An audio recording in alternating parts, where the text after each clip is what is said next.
Donc, comme Abdel l'a dit, c'est une conférence sur les effets de la crise sanitaire principalement, sur la partie e-commerce notamment, et la transition aussi avec la partie SEO. Donc, qui suis-je? Je m'appelle Jean-Philippe Migny, je suis e-commerçant, spécialisé dans Facebook Ads. Donc, c'est ma spécialité, je ne fais pas que du Facebook Ads aussi, je suis dans l'e-commerce, je fais création de marque également, création de sites, dropshipping, etc. etc. J'accompagne beaucoup de personnes en coaching, donc je fais beaucoup de coaching, de media buying aussi, j'ai des clients media buying, et j'ai aussi une société de digital marketing dont je vais vous parler aussi tout à l'heure. Voilà. Alors, pourquoi parler de ce sujet aujourd'hui? Tout simplement parce qu'on s'est rendu compte, avec le Covid, on est tous impactés aujourd'hui avec nos masques, il y a eu des effets, énormément d'effets sur notre commerce, sur la vie de tous les jours, etc. etc. En fait, on pourra considérer que c'est comme le 11 septembre, il y a eu un avant et un après Covid.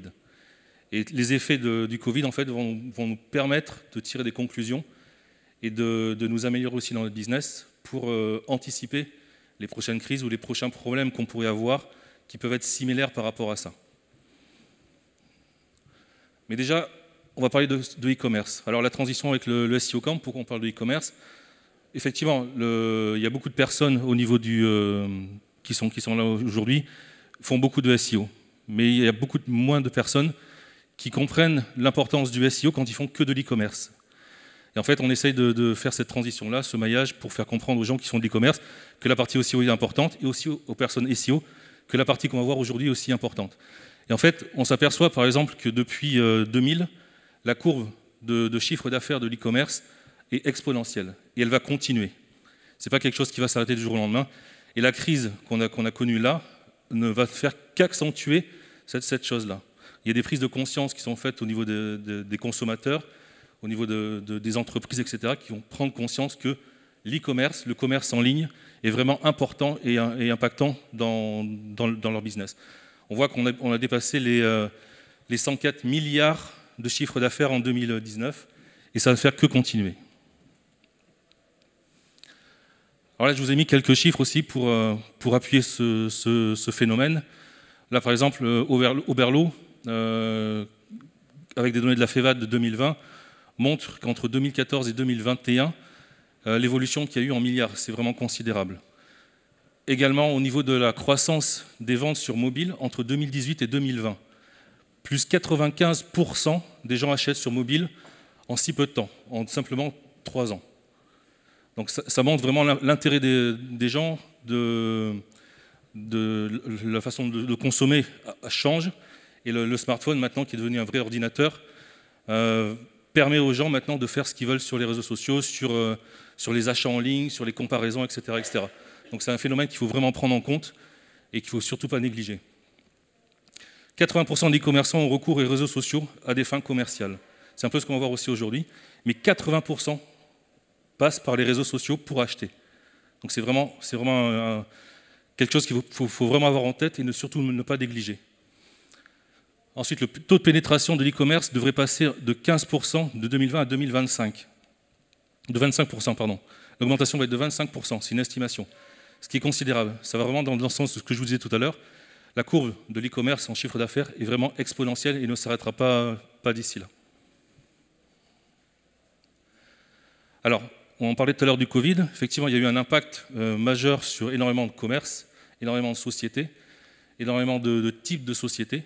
Là, je vous ai montré, je vous mets ici un graphe qui vous montre un peu les sociétés qui ont sorti leur épingle du jeu et celles qui ont été vraiment en retrait. Par exemple, la grande distribution a vraiment explosé et le tourisme, par exemple, ou les spectacles événements ont vraiment régressé. Donc ça, c'est un fait réel qu'il faut vraiment prendre en compte. Et si on a des business dans ces catégories-là, il faut savoir, de toute façon, vous en êtes aperçu par vous-même, mais qu'on est... il faut voir un peu l'impact que ça a eu sur la globalité des entreprises en France. Ce qui s'est passé durant le Covid, avec le confinement, etc., c'est que là, je vous ai mis au niveau des page views, on voit très clairement que la courbe durant le confinement a vraiment explosé. C'est la même chose pour le trafic, pour les time stations, etc. Donc en fait, là, ce qu'on peut déduire de ça, c'est que les gens étaient énormément sur les réseaux sociaux, sur Internet, etc. etc. Il n'y a pas eu que la partie télétravail. Tout ça pour dire que les gens ont changé. Cette partie-là a fait que des consommateurs qui étaient contre les achats en ligne avant sont aperçus maintenant qu'effectivement, ils en avaient besoin. Ils sont aperçus que c'était plus facile qu'avant, que c'était beaucoup plus sécuritaire, même s'il y a des choses qui ne sont pas sécures, etc. Mais il y a une prise de conscience globale qui s'est faite, qui fait que maintenant les gens se disent « Ok, on va pouvoir peut-être acheter plus en ligne, on va pouvoir voir un peu comment ça se passe, etc. etc. » Le fait qu'ils ont été plus ou moins obligés, ils n'avaient pas que ça à faire, mais c'était leur seul passe-temps, on va dire, entre guillemets. Quand, par exemple, s'ils ont des enfants pour les occuper, il fallait qu'ils cherchent un peu comment les occuper. Au niveau des recettes de cuisine, c'est la même chose, etc. etc. Donc en fait, ils se sont aperçus qu'ils pouvaient trouver énormément de choses sur Internet, et ça va booster toute la pénétration, on a dit, sur le slide précédent. Alors, comme je vous disais, le changement de comportement des internautes face au Covid. Au niveau des entreprises maintenant, comme on l'a dit tout à l'heure, on a vu le slide, il y a beaucoup d'entreprises qui en ont pâti. Le problème, c'est que la crise qu'on a connue va s'étendre encore. Il va y avoir un impact par rapport aux entreprises, aux sociétés, dans les mois à venir. Et si on regarde cette étude, en 2021, l'estimation est par exemple pour la France, 25% des entreprises risquent de fermer.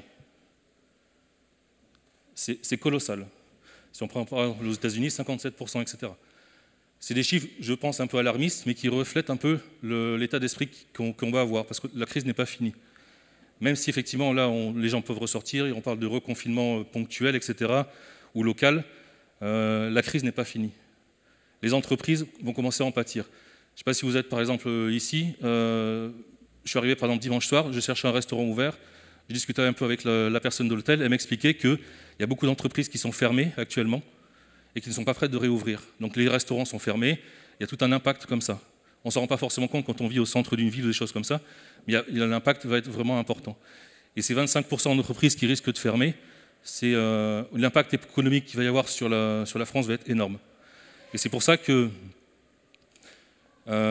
aujourd'hui, qu'est-ce qu'on pourrait faire pour pas aider, mais pour accompagner ces entreprises dans ces problèmes-là? Pour moi, une des solutions, c'est le digital marketing.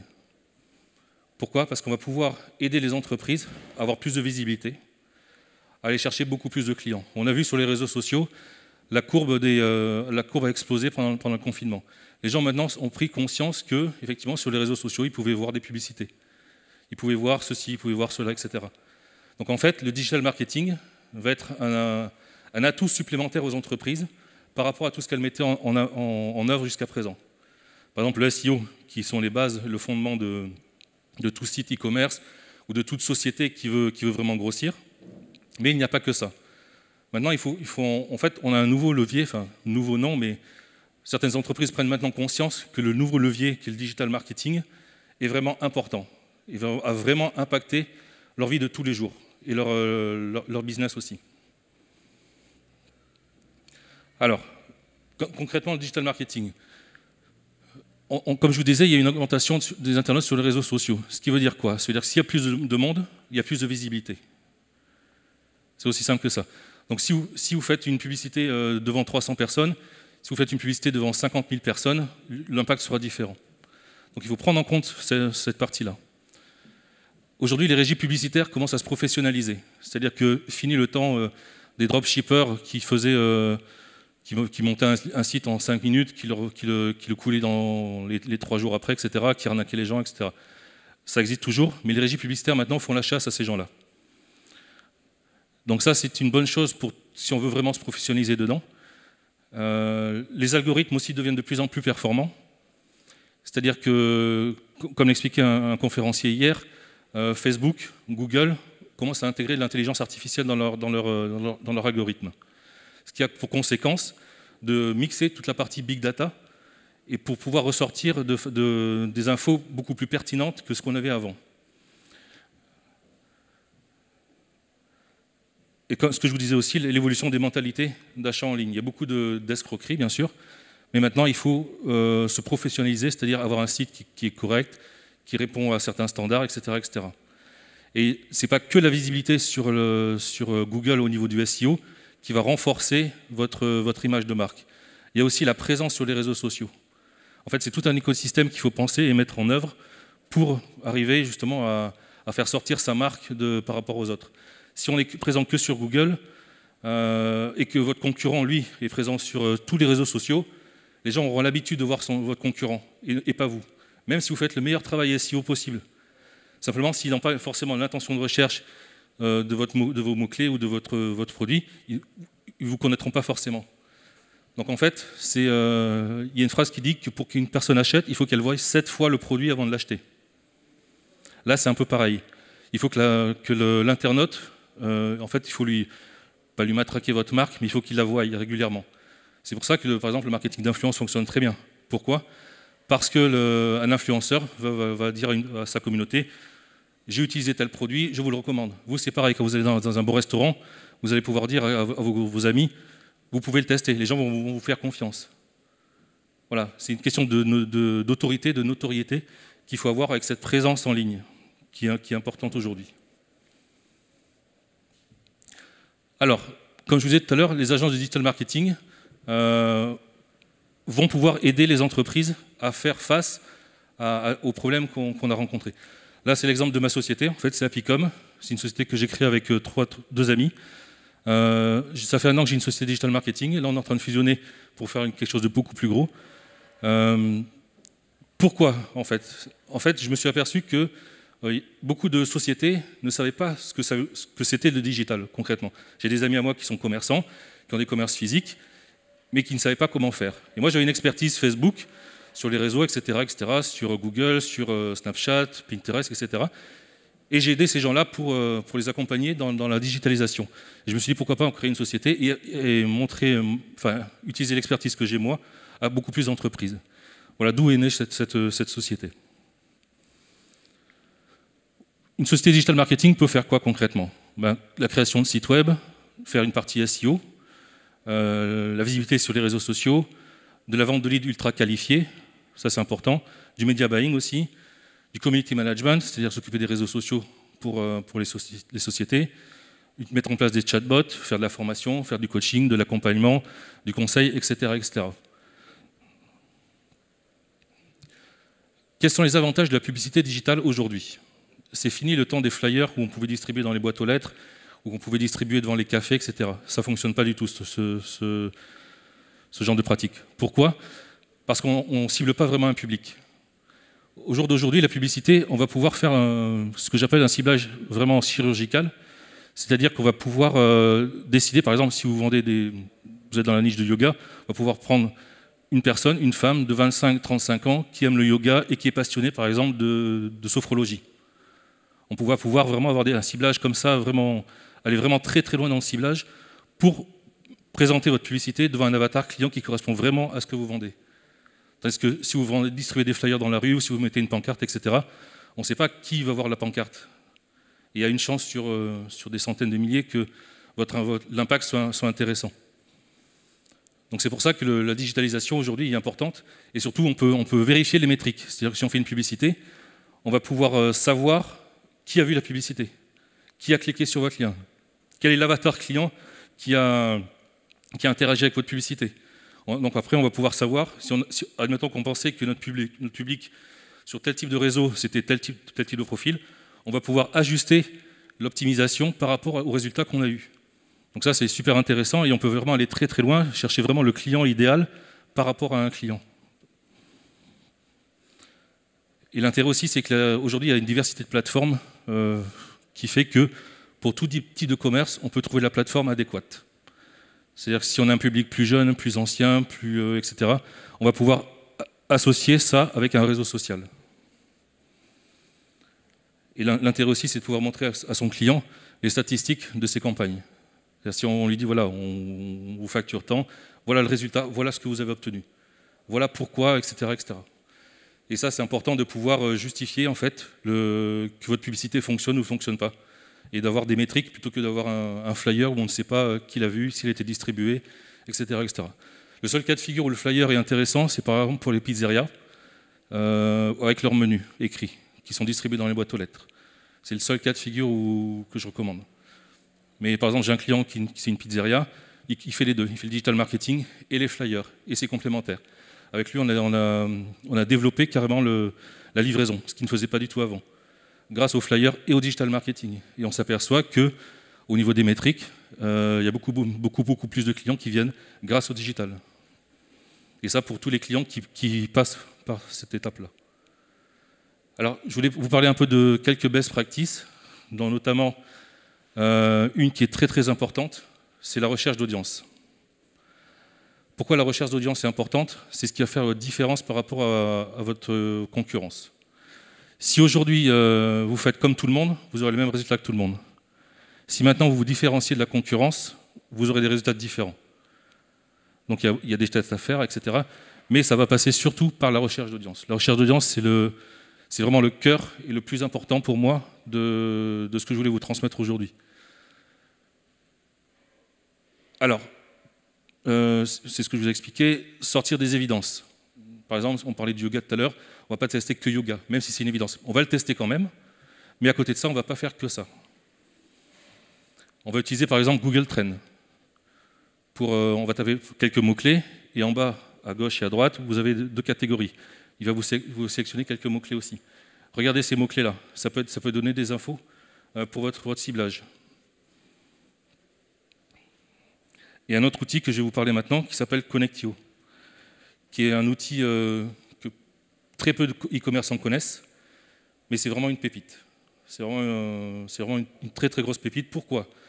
Parce que s'il y en a qui font du Facebook Ads, vous savez qu'Audience Insight, qui est l'outil de recherche dans Facebook, ne donne pas que des ciblages dans Facebook. Si vous allez faire une recherche, il va vous sortir tout un tas de ciblages, mais qui ne sont pas forcément dans Facebook. Donc pour moi, il n'y a pas d'intérêt. C'est comme si vous avez un budget de 20 000 € pour acheter une Ferrari. C'est pas compatible.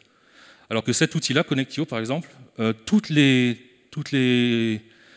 réponses qu'il va vous donner, je vais vous expliquer un peu comment ça fonctionne, vite fait, toutes les réponses qu'ils vont vous donner vont être ciblables dans Facebook. Et vous allez vous apercevoir qu'il y a des idées de ciblage auxquelles vous n'avez jamais pensé dans votre niche. Je vais prendre l'exemple du chien. Là. En fait, pour passer rapidement, au niveau de l'interface, on va choisir des mots-clés, notre langue, etc. Et lui va nous proposer tout un tas de mots-clés en rapport avec le mot-clé qu'on a choisi. Là, j'ai mis chien, par exemple. Là, il m'a sorti 92 résultats dans la niche des chiens.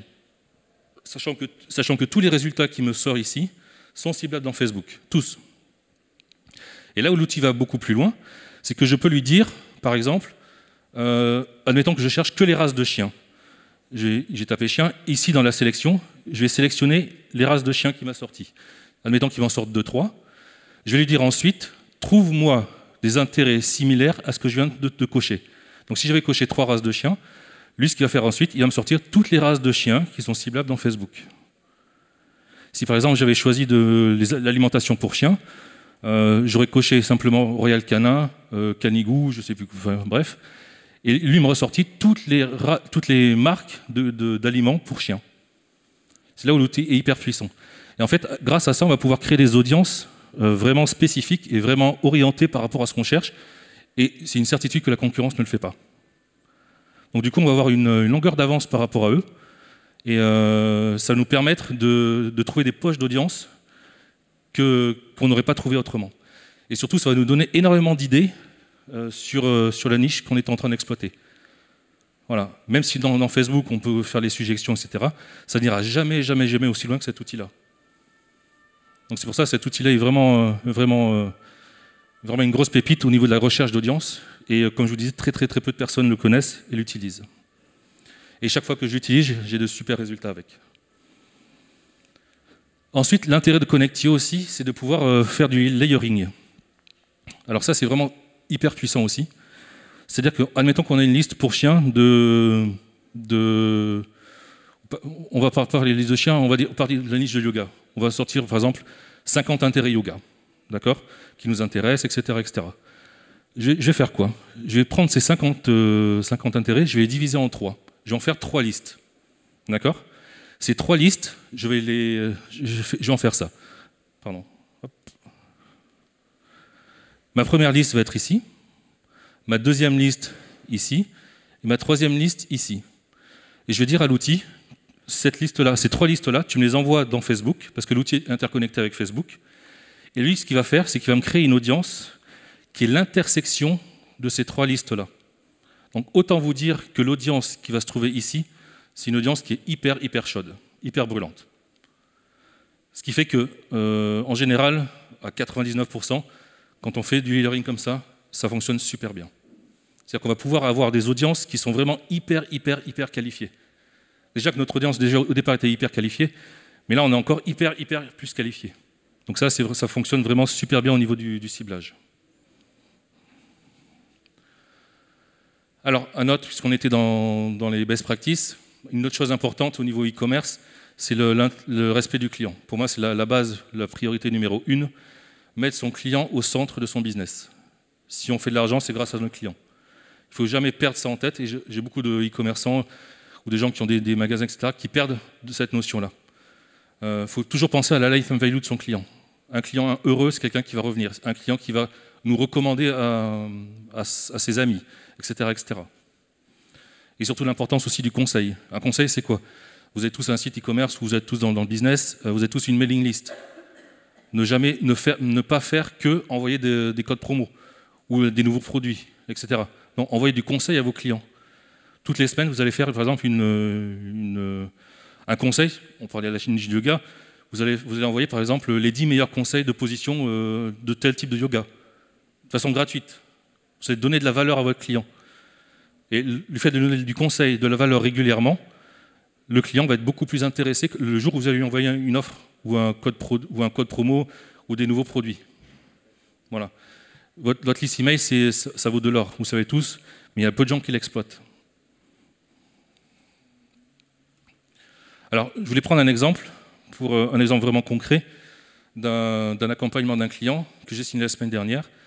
C'est un magasin de compléments alimentaires.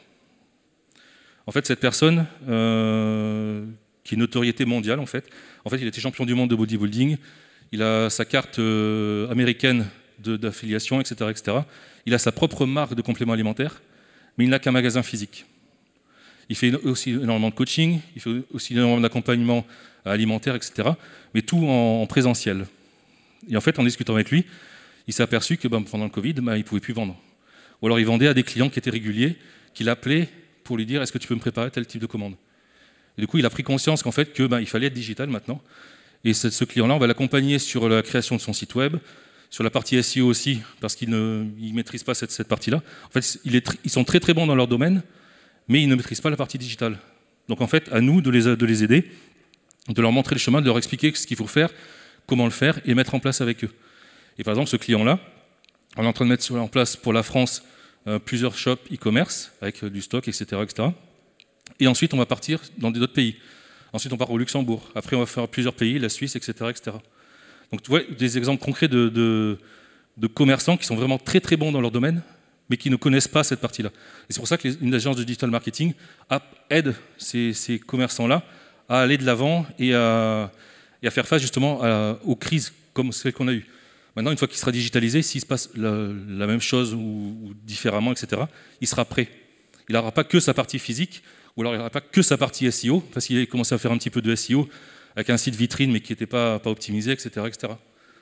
Donc en fait, il y a beaucoup de gens qui ne comprennent pas, qui ne savent pas la puissance du digital, en fait.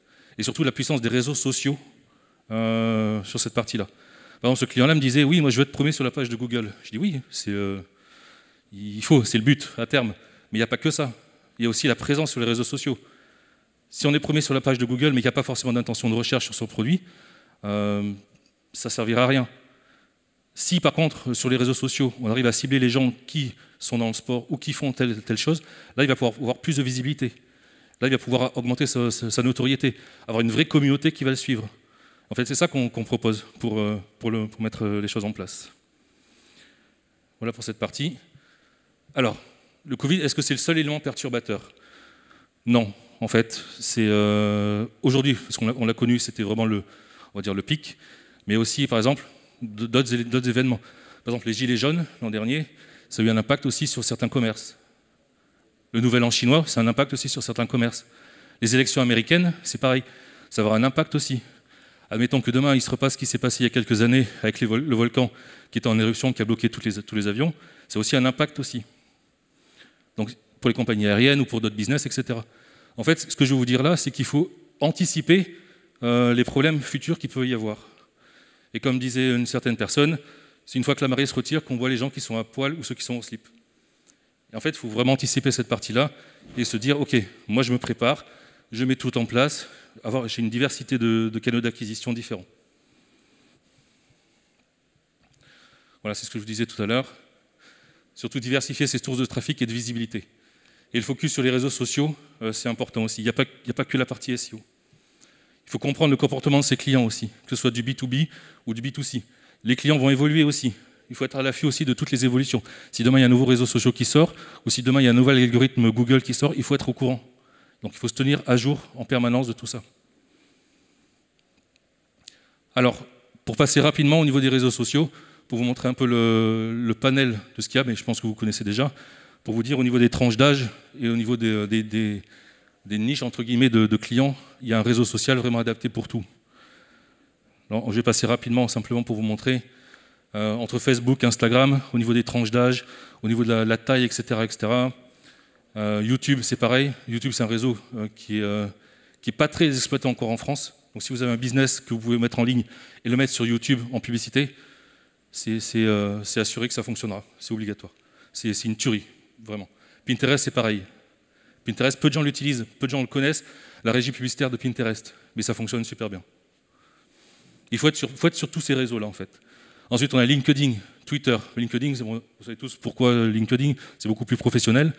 Twitter, c'est pareil. Les tranches d'âge, on a vu qu'on peut en fonction de notre business, même si on est dans l'infoprenariat, même si on fait que du conseil ou quoi que ce soit, tous ces réseaux sont importants aussi. Il n'y a pas que les commerces physiques, bien sûr. Hein. C'est vraiment global. Après, on a des réseaux beaucoup plus jeunes, comme TikTok, Snapchat, mais qui sont des réseaux émergents. C'est beaucoup plus jeune, mais ça fonctionne très bien dans ces niches-là. Donc si vous avez un produit, si vous avez une tendance qui peut aller dans ces niches-là, ça fonctionne vraiment très bien aussi.